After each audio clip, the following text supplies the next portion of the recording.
Welcome to the deep dive. Today we're tackling a real giant of literature. We are Fyodor Dostoevsky's Crime and Punishment from 1866. Right. And our mission isn't just to summarize it. We want to dig into the psychological stuff, the philosophy, really get under the skin of it. Unlock those insights that make it, well, more than just a challenging read. Exactly. Turn it into something you feel you need to understand. And to do that, you have to start with the setting. Mid-19th century St. Petersburg. It's not just a backdrop. No, it feels oppressive. Absolutely. The sources really emphasize the poverty, the social divides, just how crowded and intense the city was. It's like fuel for the fire we see in the main character. And that character is Rodion Romanovich Raskolnikov. He's a former law student, smart, but incredibly poor. Yeah, struggling. And the key thing, the structure of the novel, is that we know he's the killer almost right away. The book isn't really a whodunit. No, not at all. Yeah. We know he murders the pawnbroker. The real question is why, and what happens to him after. It all hinges on this theory he develops. Let's talk about that theory. It's pretty central. It is. It's the foundation for the whole crime. Raskolnikov basically argues that humanity is split in two. Ordinary and extraordinary. Exactly. Ordinary people, they have to follow the rules, the laws. But the extraordinary ones, the Napoleons of the world, they're different. They're above the law, in his view. If they commit a crime, even murder, but it serves some kind of higher purpose. Yeah. Maybe it helps humanity or gets rid of someone truly bad, then it's justified, morally permissible for them. So he targets this old pawnbroker, Alyona Ivanovna. He sees her as, what, a louse, a parasite? Pretty much. Yeah. Someone whose death would benefit others, maybe even himself, by taking her money. He decides he is one of these extraordinary men, and this is his test. It's like extreme utilitarianism, right? The ends justify these horrific means. Precisely. But the theory is one thing in his head. And reality is something else entirely. Completely. The moment he tries to put it into practice, it Ah. just shatters. The murder isn't clean or philosophical. No, it gets messy fast. Her sister, Lizaveta, walks in. Right, the innocent sister. Yeah. And he has to kill her too, to silence her. The neat theory immediately collides with brutal, chaotic reality. So yeah, the deep dive isn't about who did it. We know that. It's about the fallout, the psychological implosion. The guilt, the paranoia, the So, sanguine. and what punishment actually is. Is it the legal system catching up with you, or is it this internal torment? That's the question Dostoevsky really digs into. Let's start right there with the theory just collapsing. He had this grand intellectual idea. But the sources make it clear, the second he commits the act, the idea fails him. Utterly. It's the sheer physical reality of it, the violence, the chaos. It's not abstract anymore. It's messy, it's frantic, he botches the robbery itself, right? Forgets things, struggles with basic action. Totally. He barely gets away, leaves a mess, and almost immediately falls into this high fever, this delirium. His body just rebels. Wow. So it's not just a moral crisis hitting him later, it's instantaneous, physical. Yes, a psychosomatic reaction. His mind cooked up this theory about being above it all, but his body, his nerves, his whole being scream otherwise the moment blood is spilled. He thought he was Napoleon. And finds out he's just a terrified, sick young man. Exactly. The collapse is immediate. He wanted to be exempt from conscience, but it hits him like a ton of bricks. And this conflict, trying to justify it intellectually while being crushed by guilt and fear, that's the real punishment starting. Long before the police even suspect him. Long before. The punishment begins inside his own head, the moment his self-image as an extraordinary man crumbles. Okay, so if the punishment is internal right from the start, how does Dostoevsky make us, the readers, feel that? How does he sustain that internal agony for hundreds of pages? Well, that's where the style comes in. The novel is intensely psychological, deeply internal. We spend a lot of time inside Raskolnikov's head. We really do.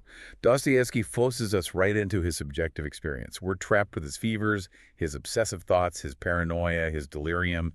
You feel suffocated along with him. It creates this incredible tension, doesn't it? You're kind of complicit just by being in his head, but you're also repulsed. Absolutely. And the setting plays a huge role in that feeling of suffocation. I remember reading about his room, that tiny attic space described as a coffin or a cupboard. Yes. The environment isn't just background detail. It's actively shaping and reflecting his mental state.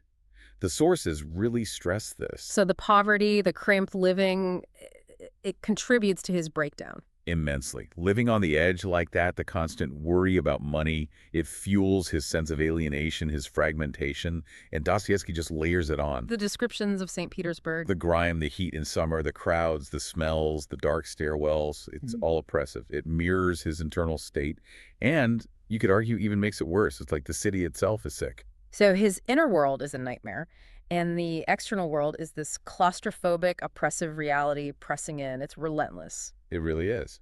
But it's not just Raskolnikov spiraling alone. Dostoevsky introduces other characters who act as counterpoints. Right. They challenge him, offer different perspectives. They move the focus from just internal torment towards, well, justice and maybe even redemption. Exactly. And the supporting cast is brilliant. First, you have the investigator, Porfiry Petrovich. Ah, Porfiry. He's legendary. What makes him so effective? He doesn't have much hard evidence, does he? That's what's genius about him. He barely has any physical proof. Instead, he uses psychology. Pure mind games. Like a cat playing with a mouse? Totally. Mm. He represents the legal system, the state's justice, but he operates through suggestion, through these incredibly tense philosophical conversations. He senses Raskolnikov's intellectual pride is his Achilles heel. So he keeps poking at the theory, nudging him towards confession. Precisely. He knows the internal pressure is building, and he just helps it along. Okay, so Porfiry is the legal threat, the external push towards justice, but there are others offering something else. Yes, you have characters offering human connection, trying to pull him back from his isolation. His sister, Dunya, his friend Razumikin. They offer loyalty and love, which contrasts sharply with his self-imposed exile. But the most crucial figure for his potential redemption is Sonia, right? Sonia Marmeladova. Absolutely crucial. She's a young woman forced into prostitution to support her destitute family. She lives a life of immense suffering and, moral compromise, but not out of some grand theory. Out of necessity and sacrifice. Yes. And despite her situation, she embodies this deep humility, Christian faith, and an incredible capacity for love and forgiveness. She becomes Raskolnikov's moral compass in a way. So she represents a totally different path compared to his extraordinary man idea. Completely opposite. She doesn't justify, she endures. She suggests that suffering isn't something to be transcended by intellect, but something to be accepted, even embraced, as part of redemption. This brings up that tension Dostoevsky explores. Legal justice versus what? Moral justice. Social justice. Exactly that. Legal justice is Porfiry, the investigation, the eventual confession, the trial, the sentence to Siberia. That's one path. But Sonia represents another path. Yes, the path of internal transformation. It's about genuine repentance, accepting guilt, seeking forgiveness, and finding moral rebirth through suffering and faith. It's much deeper than just serving time. But wait a minute.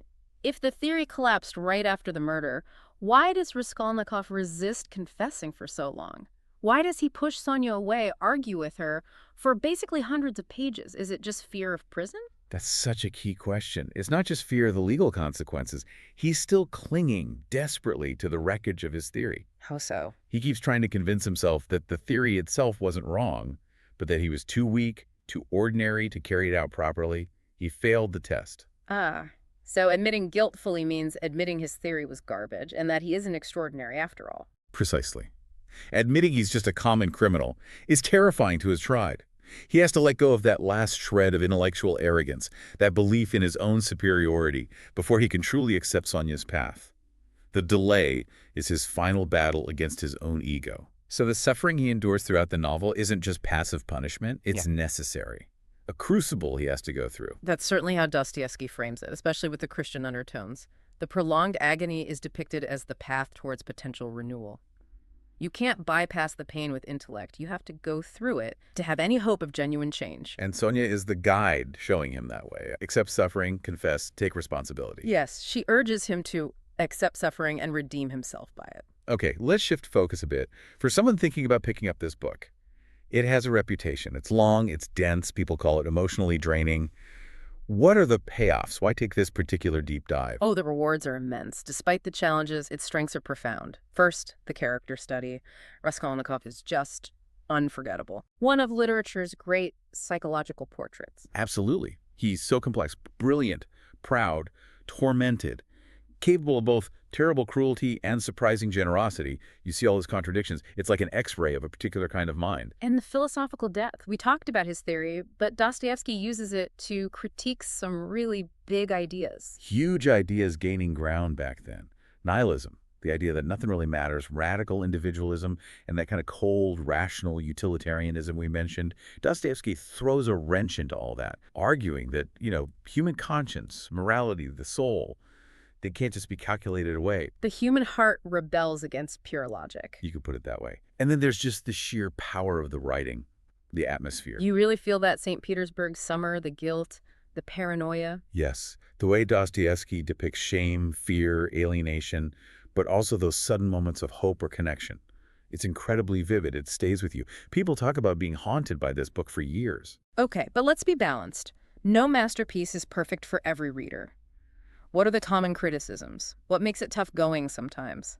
The pacing is one, right? That's a fair point. Dostoevsky definitely takes his time. There were long stretches, especially in the middle, filled with Raskolnikov's internal debates, philosophical arguments, dreams, deliriums. He circles back on the same points quite a bit. He does. If you're looking for a fast-paced plot, this isn't always it.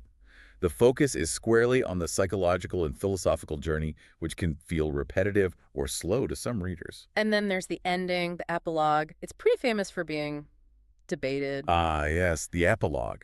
So after all this darkness, all this intense psychological realism, Raskolnikov is in Siberia, serving his sentence. And he has this spiritual awakening, finds faith, redemption through Somya's love. That's what's depicted, and it's a major point of contention for critics and readers. But why the controversy? Well, some feel it's too abrupt, too neat.